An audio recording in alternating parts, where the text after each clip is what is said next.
Hi hello வணக்கம் மக்களே. சேலத்திலேயே தற்போதைக்கு நம்ம சேலம் மாநகரத்திலேயே தற்போதைக்கு சூப்பராக நல்ல டேஸ்ட்டாக இருக்கிற பெஸ்ட்டு பிரியாணி எதுன்னு பார்த்தீங்கன்னா அது நிக்கா பிரியாணி தான்.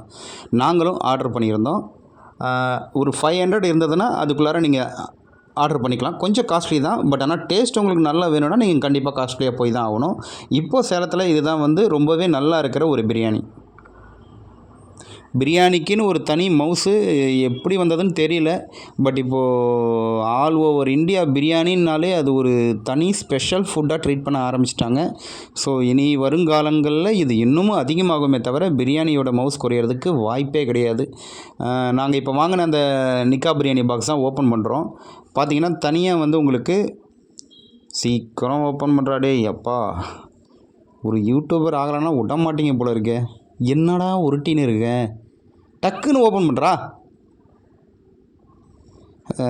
கொஞ்சம் தாமதமாகறதுக்கு மன்னிக்கணும் மக்களே.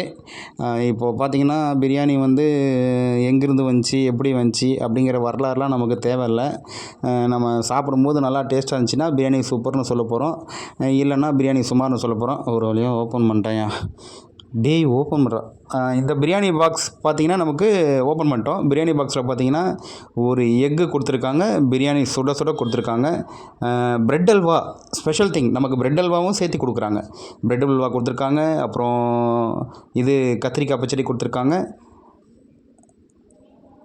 இவன் எதுக்கு சம்மந்தம் இல்லாமல் இதை காட்டுறான்? நம்மளால் எப்படி பேசுகிறது? நம்ம பிரெட் அல்வா பார்த்திங்கன்னா செம்ம டேஸ்ட்டாக இருக்குது. பிரெட் அல்வா ஒரு எமோஷன். பிரியாணி நம்ம சாப்பிடும்போது பிரெட் அல்வா இருக்கிறதுங்கிறது நமக்கு ஒரு செம்ம எமோஷனாக இருக்கும். ஸோ பிரெட் அல்வா எமோஷனு, இது கத்திரிக்காய் பச்சடி. இது பிரியாணி சாப்பிடும்போது அப்பப்போ தொட்டுட்டு சாப்பிட்டோம்னா கொஞ்சம் டேஸ்ட்ஃபுல்லாக இருக்கும் இல்லையா? அதுதான் இந்த கத்திரிக்காய் பச்சடி. இப்போ பிரியாணி நாங்கள் பிளேட்டில் போட்டோம், சாப்பிட ஆரம்பிக்க போகிறோம். ஃபஸ்ட் வாய் சாப்பிட்டாச்சு. ரொம்ப நல்லாவே டேஸ்ட்டு சூப்பராக இருக்குது. நீங்களும் டைம் இருந்தால் ட்ரை பண்ணி பாருங்கள்.